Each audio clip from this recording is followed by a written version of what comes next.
Today we will discuss arrhythmias under the competency pharmacology 1.30. The objectives of today's class is cardiac. We will be studying about the cardiac conduction pathways, phases of action potential, the correlation between the action potential and the ECG, arrhythmogenesis, and the types of arrhythmias. The basic knowledge of these things is important to learn the mechanism of action of the antiarrhythmic drugs, which would be discussed in the subsequent class. So, we know that the parts of the heart normally beat in an orderly sequence. First, there is the contraction of atria, that is the atrial systole, which is followed by the ventricular systole. The heartbeat that originates in specialized cardiac conducting system and spreads to all parts of the myocardium.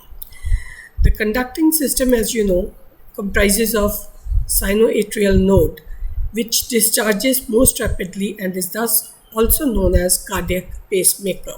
It discharges almost every 1 second, and it is the initiator of the heartbeat. So the heartbeat initiates in the SA node, and then it moves on to internodal atrial pathways, atrioventricular node, from where it spreads through the bundle of His and Purkinje fibers into the ventricles. The physiology of cardiac rate and rhythm. The cardiac myocytes, they are electrically excitable. The resting intracellular voltage of myocardial cells is negative 90 millivolts, and that of the SA node is minus 40 millivolts. In the resting state, the potassium is intracellular and sodium is outside the cells, that is extracellular, and the movement of these ions is through the sodium-potassium pump. The action potential that occurs when sodium enters the cell and sets up a depolarizing current. The stimulation of a single muscle fiber causes electrical activity to spread across the myocardium. This slide is very important to remember. That is the phases of action potential of the cardiac cells. At which phase what happens? In the phase 0, there is rapid depolarization. There is a rapid influx of sodium into the cells. So here there is rapid depolarization and there is rapid inflow of sodium. The next is the phase 1. In it, there is now the inward sodium current that is deactivated, and now there is outflow of potassium. This phase 1, it corresponds with partial repolarization. This is the phase 1, partial repolarization. There is the inward sodium current, which was in phase 0, that has been deactivated, and now there is outflow of potassium. Next is the phase 2. The phase 2 is also called the plateau phase. Now there is slow inward calcium current, and it lasts for 175 milliseconds. This is the longest phase, the plateau phase. Next comes the phase 3. This is the phase of repolarization. That is the calcium current of the plateau phase that gets inactivated, and there is outflow of potassium. Lastly, there is the phase 4, this part, and the one before the phase 1. This is called the pacemaker potential, that is autorhythmicity. There is now slow sodium inflow, and the outflow of potassium is also slowed down to maintain a balance and equilibrium. So this is a pacemaker potential. Now there is one important point to see from here is the refractory period. The refractory period is from phase 1 to phase 3. So this is the time during which the cardiomyocytes recover. So phase 1 is rapid depolarization. phase 0. This is rapid depolarization. Phase 1, partial repolarization. This is the plateau phase. Phase 3, repolarization. And phase 4, the pacemaker potential. In the refractory period, it can be either the absolute or the relative ones. The absolute is comparatively longer. Cardiac muscle cells, they cannot respond during this period. Large refractory period prevents the development of tetanus and subsequent death. It gives the muscle some recovery time. The relative refractory period is comparatively shorter, and the response depends upon the degree of stimulus. The skeletal muscle has 30 times shorter refractory period, so we can induce more contractions. The cardiac conduction system comprises of sinoatrial node, atrioventricular node, conduction fibers. The SA node, this is the main pacemaker and the initiator of the heartbeat, and it discharges every 1 second. The discharge rate, it can be modulated by the nerves which innervates the heart. AV node, this is the only electrical connection between the atria and the ventricles, and it delays the conduction of action potential by 0.1 seconds. And this delay, it allows the atria to contract and the ventricles to fill. Next are the conduction fibers. The function is to excite the ventricular mass as near simultaneously as possible. The cardiac conduction system, the SA node, initiator of the impulse, it spreads through the atria, reaches the AV node, from which through the bundle of His and Purkinje fibers, the ventricles are stimulated. The mechanisms of arrhythmogenesis, there is the abnormal impulse generation or conduction. In the generation, there can be the automatic rhythms like enhanced normal automaticity or the abnormal automaticity, or the triggered rhythms, that is early after depolarization or delayed after depolarization. In the conduction of the abnormal impulse, there can be the conduction blocks, first, second or third degree blocks, or there can be problems with the re-entry, that is the circus movement or the reflection. So we will discuss them briefly. Firstly, the sinus rhythm. The SA node is the cardiac pacemaker, and the normal sinus rhythm is 60 to 100 beats per minute, and this SA rate, it is controlled by the autonomic nervous system. The parasympathetic system, it predominates, that is through the muscarinic 2 receptors. The sympathetic system innervates the cardiac tissues through beta 1 receptors. Upon its stimulation, the heart rate increases, that is positive chronotropic effect. It also increases the automaticity, and it also facilitates the conduction of the AV node. Now, we have to diagnose the arrhythmias from ECG, electrocardiogram. So we have to correlate the action potential with ECG, and a basic knowledge of ECG is also required to understand arrhythmias. First and foremost is always the diagnosis of a condition. It records the electrical activity of the heart, and the net sum of the depolarization and repolarization potentials of all myocardial cells are recorded on a graph paper. The normal heart beat comprises of P, QRS and T pattern. P, QRS, T pattern. The P wave denotes the atrial depolarization. QRS complex denotes the ventricular depolarization. T wave, the ventricular repolarization. So this you should know. P wave, atrial depolarization. QRS complex, ventricular depolarization. And T wave, the ventricular repolarization. So this is a basic ECG, that is P, Q, R, S and T waves. So what do they mean?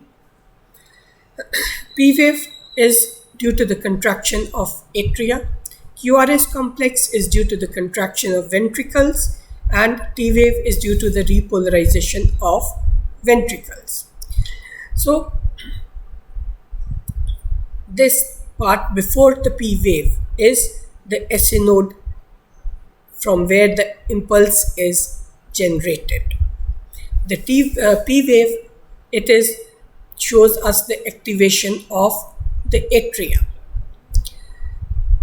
The segment between the P and the Q waves, this shows the activation of the AV node. The this is the Q wave. It is due to the Purkinje fibers. The QRS complex, it is due to the activation of the ventricles. The T wave is the recovery wave. So one beat can be calculated from it by looking at the RR waves. So how they are calculated, we will discuss. So we can see the prolongation of QT wave. All these things can be calculated. So first we will discuss them. The estimation of heart rate. At a speed of 25 millimeters per second, that is the speed of the strip at which it moves, one small scare is equal to 0.04 seconds, and one large scare is equal to 5 small scares equal to 0.2 seconds. On the ECG rhythm strip, 250 small scares are equal to 50 large scares. To calculate the beats per minute, 1500 small scares equal to 300 large scares, which is equal to 1 minute. So this has to be calculated from the difference between RR wave. For regular rhythms, the rate is calculated by 300 divided by number of small scares between consecutive R waves. This gives us the beats per minute. For the faster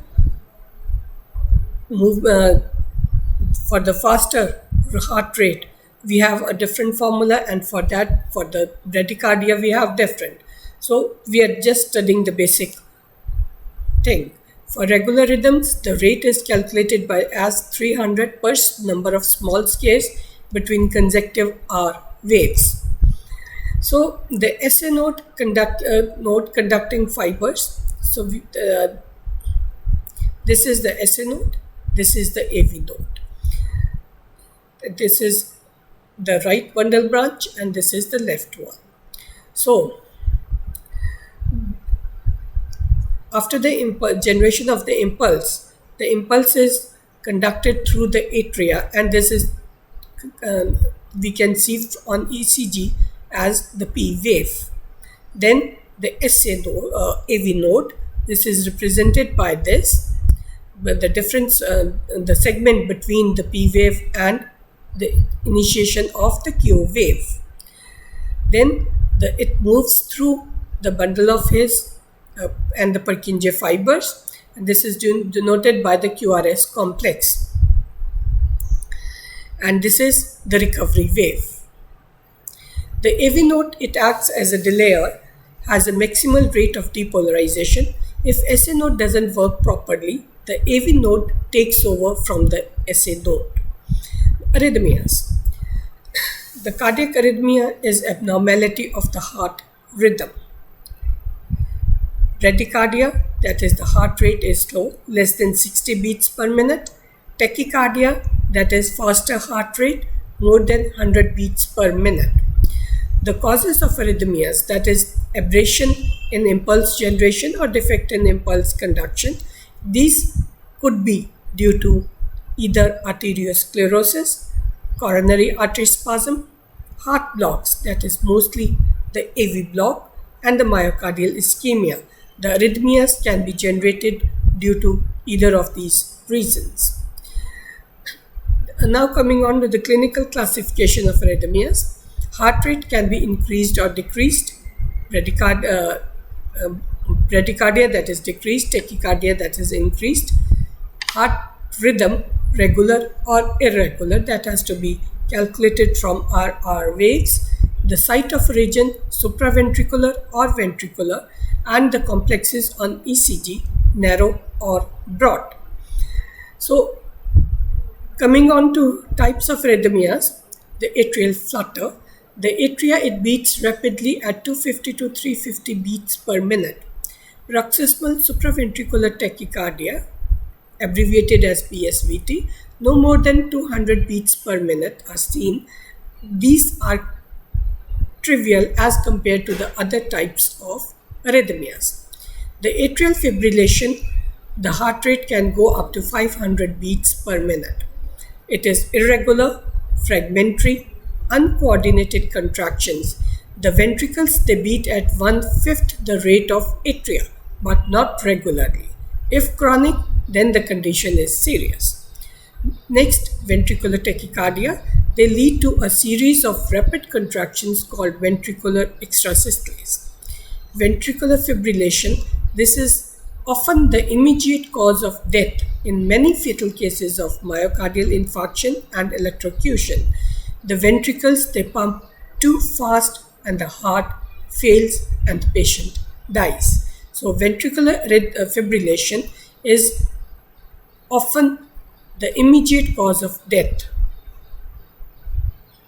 So discussing about the normal heartbeat and the atrial arrhythmia, from this you can see SA node spreading to the impulse spreading to atria, AV node, and then through the AV node into the bundle of His, the right bundle branch, the left bundle branch, and the ventricles. So this is how the normal rhythm is there.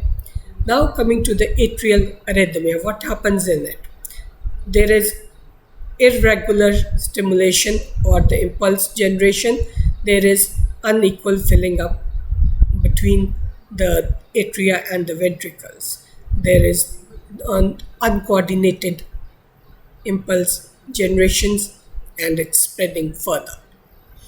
Now coming to the ventricular arrhythmias. They are common in most people and are usually not a problem, but they are the most common cause of sudden death. The majority of sudden deaths occurs in people with neither a previously known heart disease nor history of ventricular arrhythmias. Medications which decrease the incidence of ventricular arrhythmias do not decrease the risk of sudden death. The treatment may be worse than the disease. This last line is important. That is, the treatment in itself may be worse than the disease. Why? Because many of the antiarrhythmic drugs, they are proarrhythmics also. That means when we use the antiarrhythmic drugs, they themselves can cause arrhythmias. So, as a physician, we have to be very cautious of this particular point. Now discussing these arrhythmias one by one. Atrial flutter. So what happens, how we diagnose it from the ECG? The heart rate is 220 to 430 beats per minute. The rhythm can be regular or variable. In the P wave, there is saw-toothed appearance. Here you can see the saw-toothed appearance, the P wave. So this is characteristic of atrial flutter. In atrial fibrillation, the heart rate is now 350 to 650 beats per minute, and we calculated from the difference between RR waves. We have discussed about the larger scares and the smaller ones. 5 small scares equal to 1 large scare. The rhythm, it is irregular. You can see the difference between the RR wave here. 1, 2, 3, 4, almost 5 large scares. Here it is 1, 2 and 3 large scares. So the rhythm is irregular. The P wave is fibrillatory in nature now. In the ventricular tachycardia, The heart rate is less than 100. The rhythm is regular. You can see the difference between the RR waves. The P wave, you can see, is absence or it is not related to the QRS complex. The ventricular fibrillation. The heart rate is now 300 to 600 beats per minute. You can see the rhythm is extremely irregular. P wave, you cannot see, it is absent, and the QRS complex, they have a fibrillatory baseline. Here in ventricular tachycardia, you can see there is a baseline. In other ECGs, there was a baseline. In the normal sinus rhythm, you can see the baseline, but here the baseline is waving.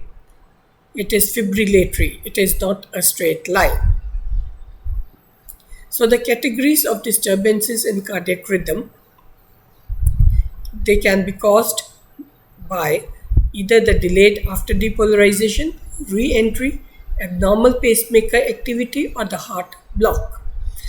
Here you can see an L-type early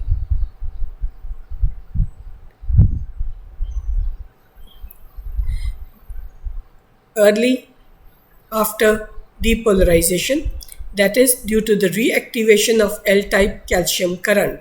This was the phase 1, this is the plateau phase, and the phase 3. You can see the early after depolarization due to the reactivation of L-type calcium current. This is the delayed after depolarization. We can see in the phase 4 that this is due to intracellular calcium overload. Factors that increase the delayed after depolarization, they are increased heart rate, premature systoles, increased extracellular calcium ions, increased catecholamines, drugs such as digitalis, and exercise. These are the factors which can increase the delayed after depolarization. The re-entry.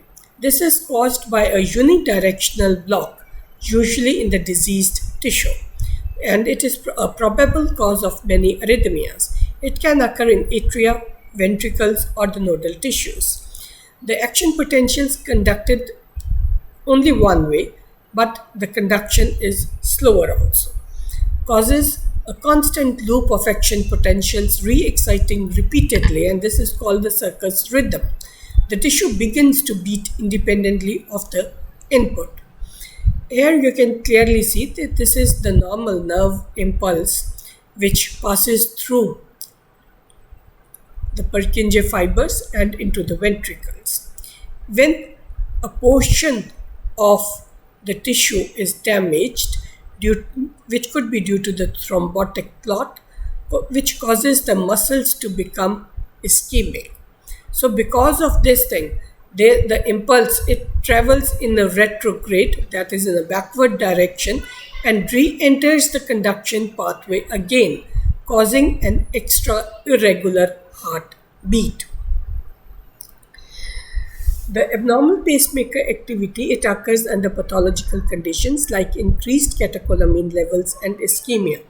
The areas of heart that are normally quiescent, they can take on a spontaneous rhythm upon their own.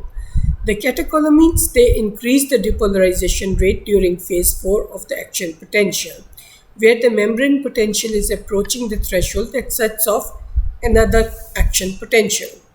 The ischemia, as discussed, causes increased release of adrenaline from the adrenal medulla and produces a partial depolarization current by decreasing the activity of sodium-potassium ATPase pump.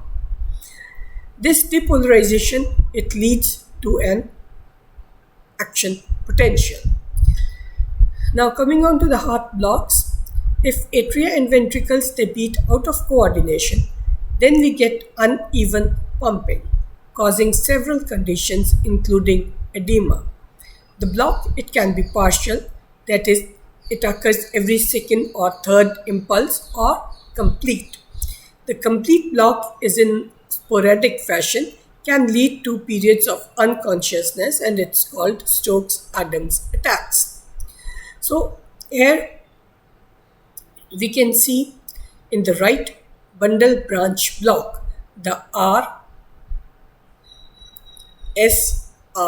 complexes. There is no Q wave, R-S-R complexes, one R after the other in the V1 lead. In left bundle branch block, here you can see one. So there is RR wave in the V5 lead. There is no S wave. RR waves. This is one R. This is the second R. Here there was R, then S, and then R waves. So this is the difference between the right bundle branch block and left bundle branch block. The difference is in the S wave. S wave is present in right bundle branch block in the QRS complex, and in the left bundle branch it is only the RR. This is right bundle branch block you can diagnose from V1, and the left bundle branch block from the V5 lead of the ECG. Now coming to management of arrhythmias, there can be prophylaxis, acute management. It depends upon the clinical assessment of the patient and the diagnosis, ECG. And the approaches to the management are either the non-pharmacological or the pharmacological one.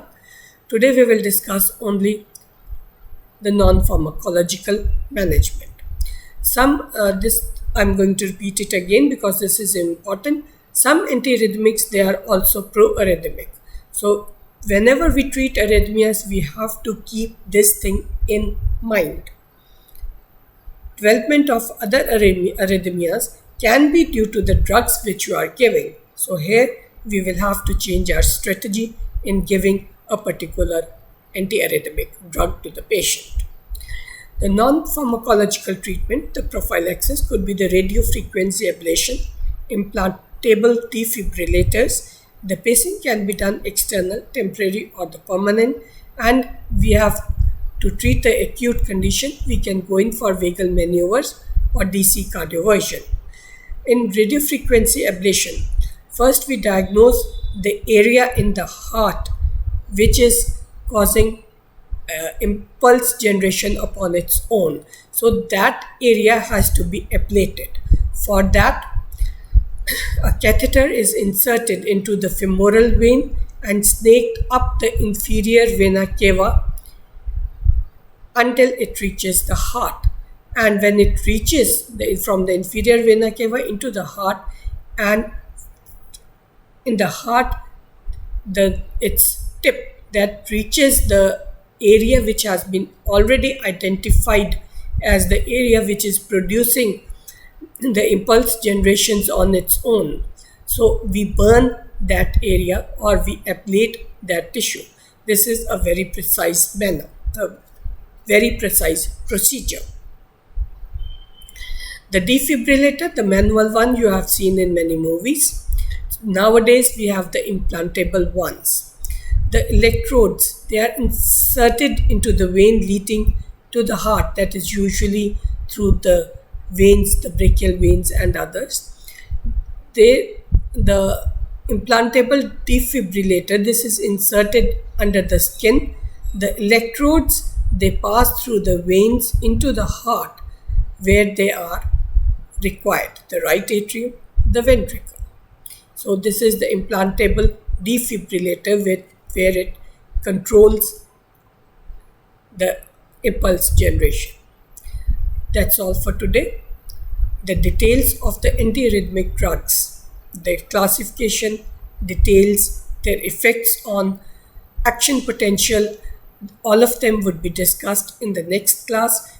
But to understand this, you will have to understand this class where we have discussed the types of arrhythmias, arrhythmogenesis. So you need and the relationship of the action potential and the ECG. A basic knowledge of this is required to understand your next class. That's all for today.